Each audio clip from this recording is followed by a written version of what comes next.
Today we're going to read I Survived the Black Death of 1348 by Lauren Tarshis.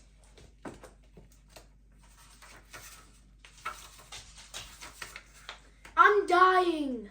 That's all 11-year-old Elsie Archer was thinking as she lay on a sweat-soaked straw mattress, burning with fever, head throbbing. Elsie thrashed and moaned. The air around her stunk of sickness and death. What was happening? Was she locked in a rat-filled dungeon? Was she trapped in a burning castle? Had she been snatched from her bed by a fire-breathing dragon? The answer was more terrifying than any nightmare. Elsie had been struck by one of the deadliest diseases in the history of the world. A plague that had became known as the Black Death.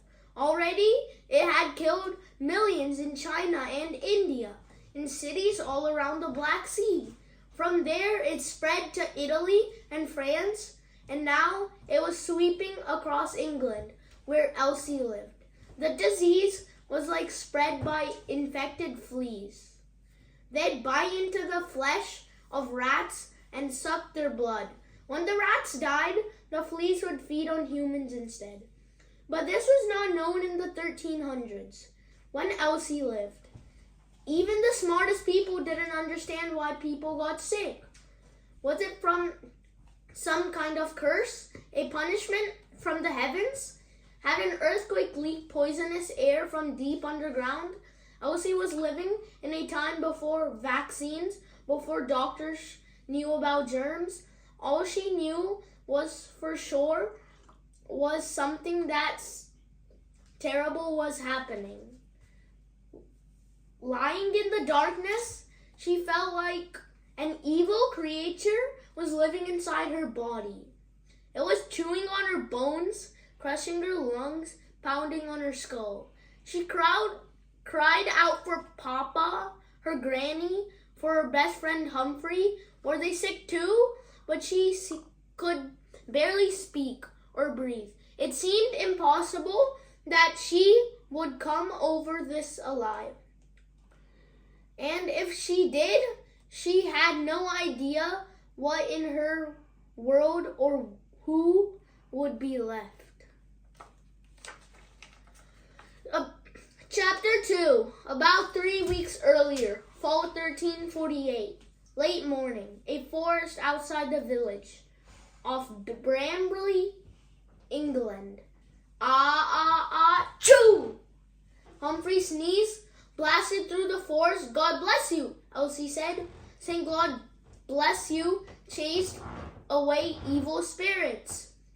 We're always trying to sneak into your brain through your nose. Everyone knew that. Thank you, Humphrey said. I think you are the loudest sneezer in England, Elsie said. King Edward himself might have heard you all the way in London. Good morning, Your Majesty, Humphrey shouted, wiping his freckled nose on the sleeve of his rough wool tunic. Elsie laughed. You're such a fop doodle, she said, giving her best friend a little shove. It was a chilly fall morning, and Elsie and Humphrey were walking through the thick, dark forest at the edge of their village. They were hunting for a rabbit. Elsie wanted to surprise her grandmother with meat for rabbit stew. Granny was mad at her again, and not for the usual reasons, like Elsie ignoring her chores or falling asleep in church or stomping into the house with mud-caked boots. Granny was mad because Elsie had shot an arrow at a rich kid named Perkin. Elsie hadn't hurt him. She'd aimed perfectly, so the arrow shot the fancy hat right off Perkin's thick skull, and he deserved it. Perkin was a bully. He was always tripping someone into a puddle or making some little kid cry. Even Granny knew he was a rotten goose egg. Someone had to teach him a lesson, but Perkin's father didn't see it that way. After church, he'd cornered Granny.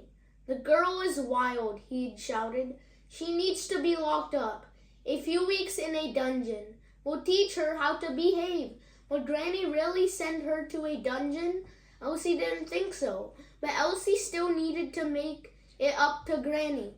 Hopefully some juicy rabbit meat would do the trick. Elsie just had to make sure Granny didn't find out she and Humphrey had come all the way to the forest just to find a rabbit. Kids weren't allowed here on their own. Wolves lived here, kidnappers and outlaws too. Who knew what other dangers lurked in the shadows of these tall, twisting trees? But Elsie wasn't scared. She and Humphrey were too bony for a wolf's breakfast. Kidnappers wouldn't waste time on them either. They went after the children of rich people who lived in castles and rode around in shiny carriages. They wouldn't bother with raggedy peasant kinds in patched clothes. As for outlaws, Elsie was keeping her eyes open. A few weeks back, this small village church had been robbed. The thieves had gotten away with the church's only precious treasure, a silver bowl ringed with a small rubies. It was used for holy water. Everyone in the village was sure it was stolen by outlaws lurking somewhere in these woods. Elsie gripped the bow Papa had given her for her 8th birthday. 4 freshly made arrows were strapped to her back. She had come here to shoot a rabbit, but one of her arrows would work just as well on a vile outlaw. Elsie, Humphrey cried, a baby dragon. He pointed to a little green lizard that was sunning itself on a rock near the stream. Elsie grinned at Humphrey's joke when they were little. They were sure dragons were real, giants, and magic too. Papa was always telling them stories. Long ago and far away, he had begun. Their favorite story was about a ferocious dragon that terrorized the land. The beast was taller than a castle tower, with red glowing eyes and a stinging tail. Its scorching breath could set fire to a forest in one puff. It fed on children, plucking them from their beds with its massive claw. Scree, scree, scree! It would shriek as it swooped down from the sky. Elsie and Humphrey would shiver in fear. And of course, they wanted to hear the whole story over and over. The best part was the end, when the brave knight conquered the dragon. Humphrey faced the lizard. He snatched a stick from the ground and held it out like it was a shiny blade. Back, you wicked beast! He shouted. The lizard stared at Humphrey with its big, sleepy eyes.